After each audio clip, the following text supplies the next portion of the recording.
एक समय की बात है। एक छोटे से गांव में भोलाराम नाम का एक गरीब किसान रहता था और उसकी एक पत्नी और एक बेटा भी था। भोलाराम बहुत मेहनती इंसान था और वह दिन रात खेतों में काम करता था और उसी से ही उसका परिवार का गुजारा करता था। एक दिन गांव में अकाल पड़ गया। बारिश नहीं हो रही थी और जमीन सूखे पर गए थे। भोलाराम को अपनी फसल के लिए चिंता होने लगी।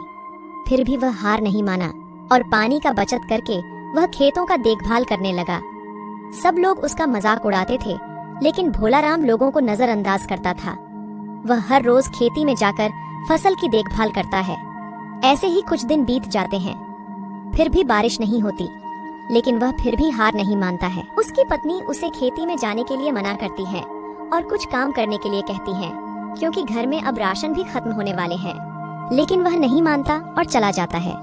एक दिन घर में खाने के लिए कुछ नहीं होता है। चावल दाल सब कुछ खत्म हो जाता है।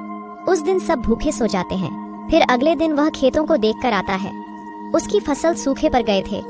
अब उसके घर में पानी भी खत्म हो गए थे। वह बहुत चिंतित हो जाता है। कुछ ही समय बाद बारिश शुरू हो जाती है। वह और उसकी पत्नी खुशी से झूम उठते हैं, क्योंकि उसकी मेहनत उससे उनकी सपनों की प्राप्ति तक पहुंच रहे थे।